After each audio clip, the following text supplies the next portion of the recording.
광주 전남의 미래 발전을 위해서 어떤 전략을 구상하고 계십니까? 예, 광주 전남이 정말 천혜의 여러 가지 좋은 조건들을 많이 가졌습니다. 그러니까 일단은 문화적으로도 그렇고, 그리고 또 우리 저 해양 수산 쪽으로도 사실은 그렇고요. 네. 그다음에 또 얼마 전에 인공지능의 그런 중심이 됐지 않습니까? 그런데 이 세 가지가 정말로 다행히 서로 굉장히 시너지가 날 수 있게 연결이 됩니다, 사실. 그래서 아마 조금 있으면 광주에 AI 그 데이터 센터가 만들어질 건데요. 그 AI 데이터에서 가장 중요한 거는 과학기술 데이터가 아니고요. 인문 또는 예술 이런 데이터들입니다. 사실 사람들이 잘 모르는데 예를 들어 볼게요. 우리나라 한국어 인식을 하는 인공지능이 성능이 떨어지거든요.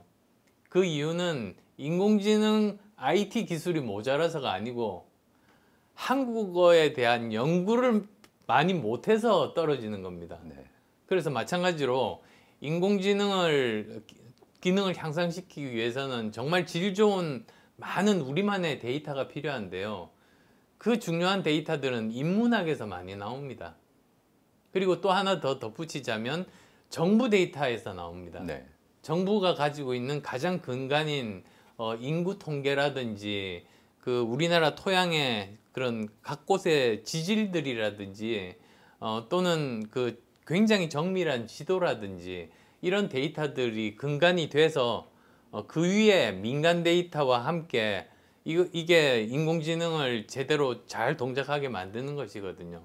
그래서 그런 면에서는 정말 광주는 굉장히 좋은 조건을 가지고 있다.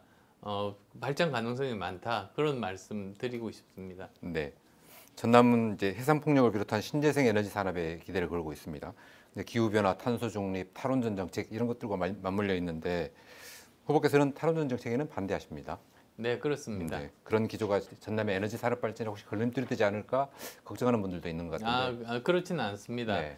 사실 전기를 생산하는 방법이 세 가지입니다. 근데 우선 첫 번째는 화석연료 사용하는 방법이죠. 근데 이건 탄소를 배출하는 것이니까 탄소 중립에 맞지가 않습니다. 네. 그러면 남은 두 가지가 뭐냐면 신재생 에너지와 원전입니다. 근데 신재생 에너지만으로 우리가 전기가 충분히 공급이 되면 얼마나 좋겠습니까?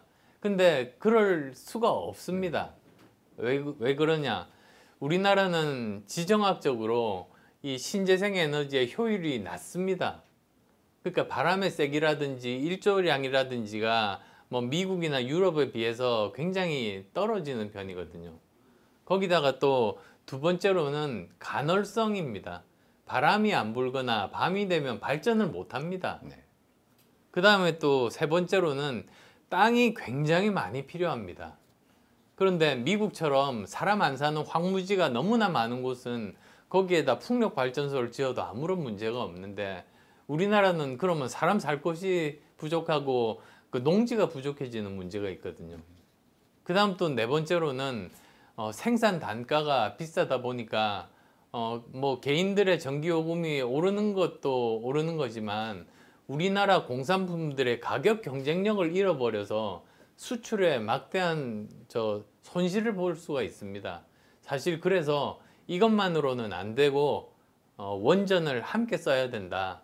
그런 말씀을 드리고 싶습니다. 네. 신재생 에너지 기술이 발전할 때까지 한시적으로 원전을 가동해야 한다는 생각이십니까? 아니면 앞으로도 쭉 원전과 같이 병행해야 한다고 보시나요? 사실 앞으로도 쭉 병행해야 되는 이유 중에 하나는 네. 우리나라는 전력 면에서는 섬입니다. 북한과도 전력선이 연결되지도 않고 중국도 일본도 안 그렇지 않습니까? 우리는 자립해야 되는 그런 나라입니다. 근데 예를 들면 유럽의 독일 같으면 신재생 에너지를 굉장히 많이 씁니다. 네. 근데 그게 가능한 이유는 이 간헐성, 그러니까 바람이 안 불거나 밤이 돼서 전력 생산이 낮아지면 전력선이 프랑스와 연결이 되어 있어서 프랑스에서 그냥 사옵니다. 그러니까 아무런 문제가 없습니다. 네. 그런데 우리는 지금 거의 섬나라 같은 수준의 우리가 독자적으로 전기 생산을 일정 수준 계속 유지를 해야지 블랙아웃 같은 사태가 생기지 않기 때문에 결국은 우리는 계속 신재생 에너지와 이 원전의 에너지 믹스를 사용하는 수밖에 없다. 그런 생각이죠. 네. 이제 코로나 위기를 겪으면서 이제 공공의료의 중요성이 커졌습니다. 그런데 전남에는 의과대학이 없고 광주에는 공공의료원이었습니다. 이 문제는 어떻게 해결해야 한다고 보십니까? 저는 공공의료원을 짓는 게 정말로 필수라고 봅니다. 네. 왜 그러냐? 코로나19가 끝이 아닙니다. 아마 다음 대통령의 가장 중요한 일 중에 하나는 임기 초반에 코로나19를 빨리 종식시키고 임기 중에 또 올 수 있는 이 바이러스에 대해서 제대로 방어하는 일을 해야만 되죠. 생각해 보시면 알 수 있습니다. 노무현 대통령 때 사스가 왔습니다. 네. 바로 그 다음 대통령인 이명박 대통령 때 신종플루가 왔습니다. 바로 그 다음 대통령인 박근혜 대통령 때 메르스가 왔습니다. 바로 그 다음 대통령인 문재인 대통령 때 지금의 코로나19가 왔으니 다음 대통령 때 또 하나 더 온다는 건 명확합니다. 그래서 이것을 위해서 우리가 갖춰야 되는 게 두 가지입니다. 우선은 첫 번째로는 지금 그런 공공의료시설, 특히 감염병 전문 병원들을 지역마다 세워야 됩니다. 그리고 또 두 번째는 우리가 백신 주권 국가가 되어야 됩니다. 우리 스스로 백신을 개발할 수 있는 능력이 되어야 이번처럼 백신 없어서 못 맞는 사태를 이렇게 오랜 기간 고통을 받는 이런 일은 없어질 겁니다. 수도권과 지방 격차가 너무 커져서 이제는 지방 소멸을 걱정하고 있지 않습니까? 지역 균형 발전을 위한 정책들은 지금 구상하고 계신 게 있으시죠? 저는 지역 균형 발전을 철학으로 가지고 있습니다. 그리고 지역 균형 발전의 핵심은 민간 기업을 유치하는 겁니다. 우리가 지금까지 해왔던 것은 공공기관을 지역에 이전하는 것이었는데 네.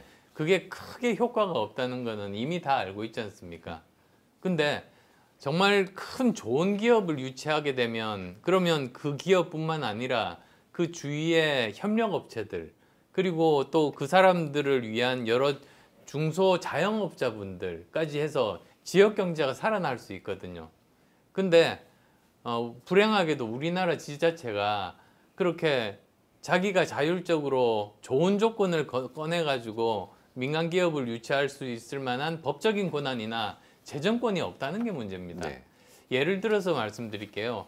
얼마 전에 미국의 아마존이라는 정말 세계 인류의 회사가 시애틀에 본사가 있었는데 제2본사를 만들려고 이제 공모를 했죠. 미국의 많은 주들이 거기에 응모를 했습니다. 그래서 버지니아 주가 거기에 선택이 돼서 지금 짓고 있습니다.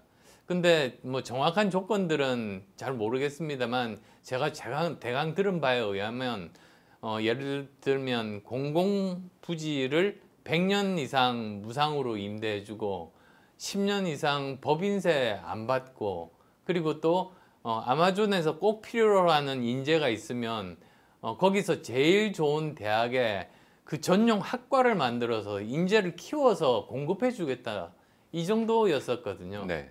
그러니까 유치를 했죠. 그러면 우리 광주와 전남이 그럴 권한이 있는가? 없거든요, 사실.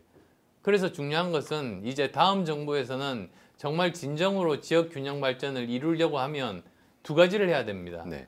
첫 번째, 중앙 정부가 독점하고 있는 이런 법적인 권한과 재정권을 기업을 유치할 수 있을 정도 수준의 권한을 지방 정부에게 이양을 해야 됩니다. 그 다음에 또 두 번째로는 광역 경제권을 만들어야 됩니다. 사실 지금 제일 먼저 시작한 데가 부울경이거든요. 네. 대강 그 사회학자들이 이렇게 말합니다. 그 전체 인구가 한 500만 전후가 되면 자생적으로 거기에서 경제가 발전하고 선순환이 돼서 발전할 수 있다는 그런 논리거든요. 네. 그래서 아마 거기가 첫 번째 모델이 될 텐데 저는 광주 전남도 전체 합하면은 400만이 되지는 않지만 아마 이게 선순환돼서 제대로 그 굴러가기 시작한다면 사람들이 더 모일 수 있을 거라고 봅니다. 그리고 사실 좋은 대학 나온 광주가 교육도시 아닙니까? 네. 좋은 대학 나온 친구들도 수도권에 취직하는 것이 아니라 고향에서 취직할 수 있는 것이죠. 그렇게 되면 충분히 그 경제 규모 또 인구가 확보될 수 있다. 그래서 그 두 가지가 제 균형 발전의 그 전략입니다.